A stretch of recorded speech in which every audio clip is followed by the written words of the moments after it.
রেস্টুরেন্টের স্বাদ কত সহজে বাড়িতে বানিয়ে নিতে পারবেন না দেখলে বিশ্বাসই করতে পারবেন না।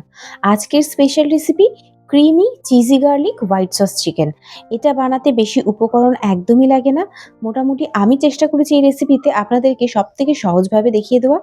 আর রেসিপিটা আশা করছি আপনাদের ভীষণ ভালো লাগবে। আর এটা নান, রুটি, পরোটা, ফ্রাইড রাইস, পোলাও কিংবা সাদা ভাত সব কিছুর সাথেই দারুণ লাগে। আর শুধুও কিন্তু খেতে খেতে আপনি নিজেকে আটকাতে পারবেন না। কখন ৩-৪ পিস খাওয়া হয়ে যাবে বুঝতেই পারবেন না। চলুন তাহলে ঝটপট রেসিপিটা দেখে নেওয়া যাক। আর ভিডিওটা ভালো লাগলে অবশ্যই আমার চ্যানেলটিকে সাবস্ক্রাইব করতে ভুলবেন না। আমি এখানে বোনলেস উইথ বোন চিকেন নিয়ে নিয়েছি। চিকেনটা ভালো করে ধুয়ে নিয়েছি, জলটা ঝরিয়ে নিয়েছি। তারপর এর মধ্যে ১ টিস্পুন পরিমাণ মতন আদা রসুন বাটা দিয়ে দিলাম। দিয়ে দিলাম পরিমাণ মতো নুন, কালো গোলমরিচের গুঁড়ো একটু দিলাম, আর মোটামুটি ওই ২ টেবিল চামচ মতো সাদা তেল। এবার সব উপকরণের সাথে চিকেনটাকে ভালো করে মিশিয়ে নেব। প্রত্যেকটা উপকরণ যেন খুব ভালোভাবে চিকেনের সাথে মিশে যায়। আপনারা চাইলে এটা হাত দিয়েও মাখাতে পারবেন, আমি স্প্যাচুলা ব্যবহার করছি। আচ্ছা, চিকেনটা কিন্তু ম্যারিনেট করে যত বেশি সময় রাখা হবে তত বেশি জুসি হবে আর খেতে খুব ভালো লাগবে।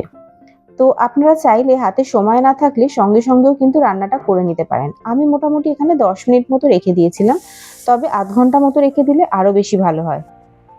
এবার আমি এখানে হাফ টিস্পুন মতো বাটার দিয়ে তারপর তার মধ্যে একটু দিয়ে দিলাম সাদা তেল। বাটারের সাথে সাদা তেলের কম্বিনেশনে রান্নার স্বাদ কিন্তু খুব ভালো হয়, বিশেষ করে চিকেনের রেসিপি। এবার এর মধ্যে দিয়ে দিলাম গোটা গরম মশলা, দারচিনি, এলাচ আর লবঙ্গ, আর দুটো পেঁয়াজকে আমি কুচি কুচি করে কেটে নিয়েছি, সেটাকেও এর মধ্যে দিয়ে দিলাম। যেহেতু আমরা তরকারির কালারটা এখানে সাদাই রাখবো, তাই পেঁয়াজটাকে কিন্তু বেশি লাল করে ভাজবো না। মোটামুটি যখন পেঁয়াজটা একটু পিঙ্ক পিঙ্ক কালার হয়ে যাবে, তখন এর মধ্যে দিয়ে দেবো আগে থেকে ম্যারিনেট করে রাখা চিকেনটা। মোটামুটি ১০ থেকে ১৫ মিনিট মতো আমি চিকেনটা ম্যারিনেট করে রেখে দিয়েছিলাম। আর এতেই কিন্তু আমার রান্নাটা খুব ভালো হয়েছে। আপনাদের হাতে বেশি সময় থাকলে অবশ্যই কিন্তু বেশি সময় ধরে রেখে দেবেন, তাতে আরও ভালো রেজাল্ট আসবে। এবার ভালো করে পেঁয়াজের সাথে চিকেনটাকে কষিয়ে নিচ্ছি। মোটামুটি ৪-৫ মিনিট ভালো করে কষিয়ে নিয়েছি। আর চিকেন থেকে কিন্তু নিজে থেকেই জল ছাড়তে শুরু করবে যখনই গ্যাসের ফ্লেমটা লো করব। তো এতক্ষণ গ্যাসের ফ্লেম হাই রেখেছিলাম। এবারে গ্যাসের ফ্লেমটা লো টু মিডিয়াম রেখে ঢেকে রেখে দেবো মোটামুটি ৪-৫ মিনিটের মতো।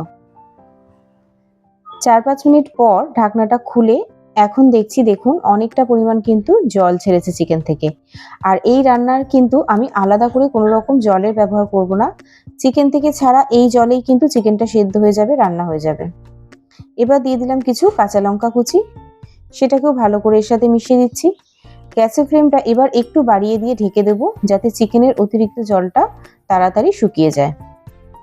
ততক্ষণ এদিকে আমি একটা হোয়াইট সস বানিয়ে নেব। এই সসটাই কিন্তু আমাদের এই রান্নার আসল ম্যাজিক।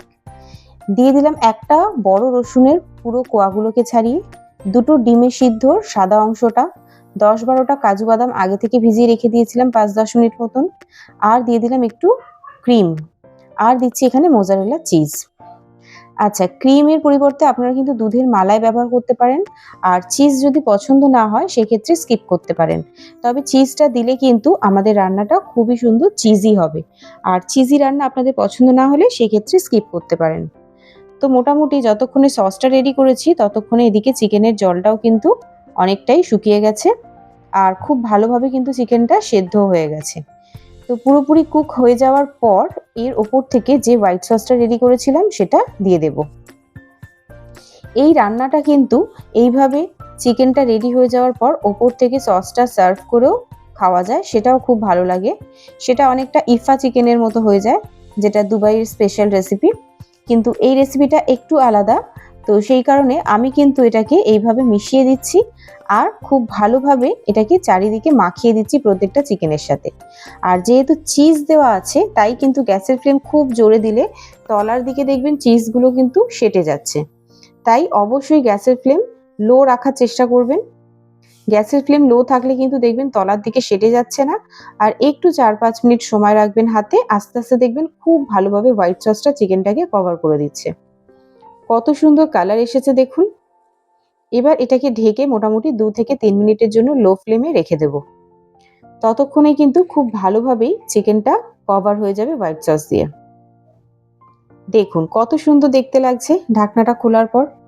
আর এখন কিন্তু হোয়াইট সস আর চিকেনের মধ্যে যেটুকু এক্সেস জল ছিল সেটাও কিন্তু শুকিয়ে গেছে। তো এখানে মোটামুটি আর কোনো রকম এক্সেস গ্রেভি বা এক্সেস কোনো জল নেই। যে হোয়াইট সসটা আমরা রেডি করেছিলাম সেটাই কিন্তু চিকেনের সাথে অবশিষ্ট আছে। বেশি ঝোল ঝোল এক্সেস যদি গ্রেভি থাকে সেটা কিন্তু খেতে ভালো লাগবে না। এটা একটু ড্রাই ড্রাই শুকনো মতোই ভালো লাগে।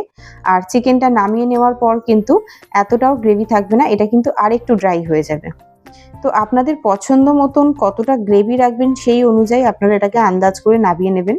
জেনারেলি এটা কিন্তু স্টার্টার আইটেম হিসেবেও খাওয়া যায়, যেহেতু এটা একটা শুকনো আইটেম চিকেনের। আর তাছাড়াও এটা কিন্তু নান বা পরোটা, রুটি, ভাত অথবা ফ্রাইড রাইস, পোলাও সব কিছুর সাথেই ভীষণ ভালো লাগে। আমি এটা পরোটা দিয়েও খেয়ে দেখেছি, আবার সাদা ভাত দিয়েও খেয়ে দেখেছি। সব রকমভাবেই কিন্তু ভীষণ ভালো লেগেছে। এবার এটাকে আর কোনো রকম রেস্টে না রেখে গরম গরম সার্ভ করে নিচ্ছি প্লেটে। এটা ঠান্ডা হয়ে গেলে একদমই ভালো লাগবে না, তাই অবশ্যই এটা রান্না হয়ে যাওয়ার পর গরম গরম সার্ভ করবেন।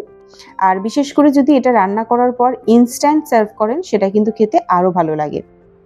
তো দেখতেই পাচ্ছেন কত সহজে আমরা রেস্টুরেন্টের থেকেও ভীষণ দারুণ স্বাদের একটা ক্রিমি হোয়াইট সস একটা চিকেন বানিয়ে দিলাম, যেটা একদম চিজি, গার্লিক ফ্লেভার সব কিছু কিন্তু ভরপুর।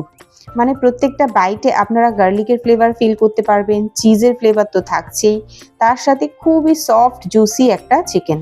আর দেখতে সুন্দর লাগার জন্য ওপর থেকে একটু ধনেপাতার কুচি দিয়ে দিয়েছি। আমি জানি হোয়াইট সস চিকেনের সাথে ধনেপাতাটা যায় না, কিন্তু আমি শুধুমাত্র এটা দেখতে সুন্দর হওয়ার জন্যই দিয়েছি। আপনারা কিন্তু পছন্দ না হলে এটাকে স্কিপ করতে পারেন। তো অবশ্যই এবার আপনাদেরকে চিকেনটা ভেঙে দেখাবো। ভেঙে না দেখালে আপনারা বুঝতে পারবেন না যে চিকেনটা কতটা সফট, কতটা জুসি, কত সুন্দর ক্রিমি একটা টেক্সচার এসেছে। প্রত্যেকটা চিকেনই কিন্তু খুব সুন্দরভাবে আমাদের হোয়াইট সস দিয়ে কভার হয়ে গেছে। তো আমি তো বলবো অবশ্যই আপনারা একবার হলেও এটা ট্রাই করে দেখুন। আপনাদের কিন্তু বারবার বানাতে ইচ্ছা হবে। আর এমন কিছু আলাদা উপকরণ না, মোটামুটি বাড়িতে থাকা সমস্ত উপকরণ সেগুলো দিয়েই কিন্তু রান্নাটা হয়েছে। আর সবথেকে সহজভাবেই আমি এটা বানিয়ে দেখানোর চেষ্টা করেছি আপনাদেরকে। আশা করছি আপনাদের ভালো লাগবে রেসিপিটা। তো দেখুন প্রত্যেকটা চিকেন যখন এইভাবে আমি ছাড়াচ্ছি একদম সফট, মানে সলিড যে পিসগুলো সেগুলোও কিন্তু কোনো রকমেই ছিবড়ার মতো লাগে না। জেনারেলি তো চিকেনের সলিড পিস আমাদের ভালো লাগে না, কিন্তু এখানে দেখুন সলিড পিসও কত সুন্দর, একদম সফট, জুসি আর একদম ক্রিমের সাথে মিশে গিয়ে ক্রিমি হয়ে গেছে। তো এইরকম দারুণ টেস্টের রেসিপি আপনারা একবার হলেও ট্রাই করে দেখুন। আশা করছি আপনাদের ভীষণ ভালো লাগবে। আর ভিডিওটা ভালো লাগলে অবশ্যই একটা লাইক করে শেয়ার করে দেবেন, যাতে অনেকের কাছে রেসিপিটা পৌঁছাতে পারে। আর আমার চ্যানেলটিকে সাবস্ক্রাইব করতে ভুলবেন না। আবার দেখা হবে নেক্সট ভিডিওতে, ততক্ষণের জন্য টাটা।